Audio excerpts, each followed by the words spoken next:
The Outlast video games are one hell of a ride. With not having the ability of shooting or fighting back the enemy that's right in front of you, the game makes the experience much scarier. The game provides you with a camcorder.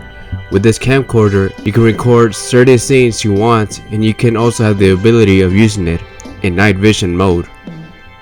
The camcorder guides you through the darkest places in the game. Most of the time, you will need it. While you're using night mode, the battery on the camera starts to drain. It is your job to find the batteries. You don't want to run out of batteries in this game. It will be extremely difficult to complete the next objective, especially when prisoners and psycho villagers are chasing you around while you're running for your life to get away from them. Did I mention running? Yes, you can run and hide from the enemies. Those are your only two options. You can't stay too long in one spot, or else they will find you and they will kill you. In most games, you play as a heroic character who always fights back the enemy, but it was interesting that Red Barrel, who are the creators of the Outlast series, made the decision of making a character that's realistic and relatable in these situations. Be honest, if you were in this universe, would you try to fight and shoot every single enemy you can? Or would you run and hide so you can have a greater chance of escaping and surviving? PT, a now cancelled video game that had a demo, is the closest that I can compare Outlast to. On PT, you see ghosts, but at a closer look. You don't necessarily run away from it, but most of the time it disappears and it'll start to stalk you everywhere you go. On the first entry of Outlast, you play as an investigative reporter named Miles Upshur, who got an unanimous source leading him to check Mount Massive Asylum. Long story short, he was able to sneak into the asylum, but noticed right away that entering the asylum was a very bad idea.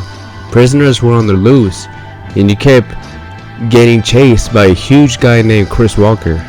He is actually one of the main antagonists in the game.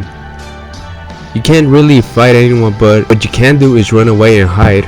Another main protagonist in the game is Dr. Richard Traeger. Once I got to this guy, I really felt like I wanted to put the game down. This guy was mental and scary.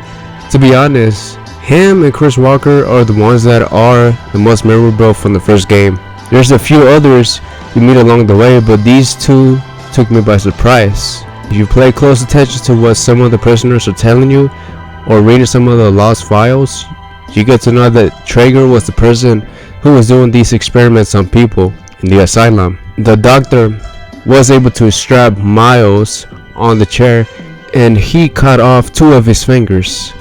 That whole segment was really well done because Miles and you as a player had one goal in mind, and one goal only.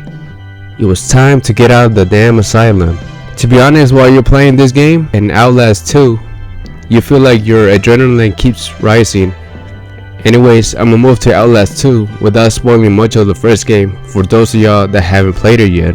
Outlast 2 was the one game that single-handedly scared the shit out of me more, and I believe it's the scariest one out of the 2 games. Before I played Outlast 2, I thought that Resident Evil 7 Biohazard was the scariest game I've ever played, but I was wrong. Outlast beats it by just a little. There's only 2 things the creators added to the second game. The first one didn't have. The first thing was that you can use bandages to heal yourself once you get attacked by an enemy in the game. To be honest, I believe that wasn't really necessary.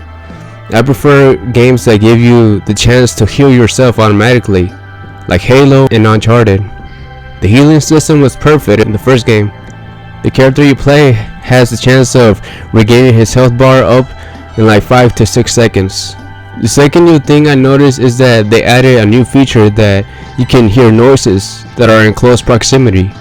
To be honest, I used the feature at times and it was a very helpful one in certain parts of the game.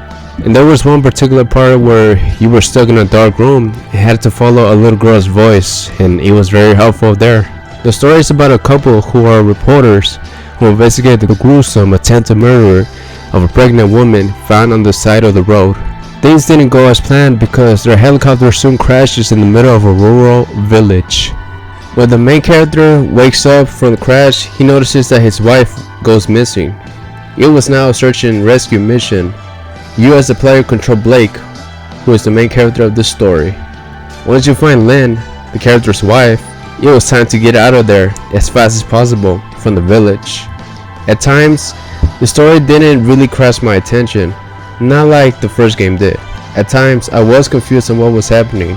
I found myself fighting my fears more than anything else while playing the game.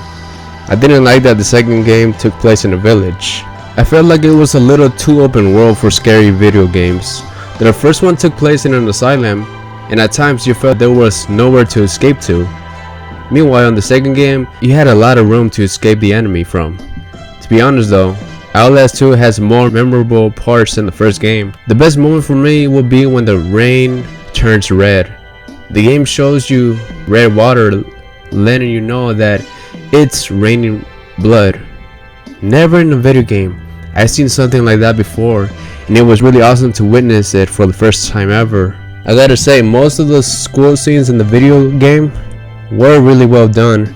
From the dark hallways to the monster chasing you, it was pretty well done, and I just wish that they went with this setting for the second game. One other memorable part for me was when you go through a library and it kind of felt like a maze. Once you get to the end of it, you get to witness a scary looking person or creature look at you and chase you inside the library maze. I gotta give Red Barrels, the gaming company who created the Outlast games, a round of applause for creating a really awesome game. They really did a remarkable job with these games, and I can't wait for the Outlast trials to come out in 2021. It seems like it's going to be the scariest game that they have ever made yet. I hope you guys enjoyed this video, and if y'all did, make sure to give this video a big thumbs up and subscribe to the channel for more videos like these guys. As always, live to the fullest.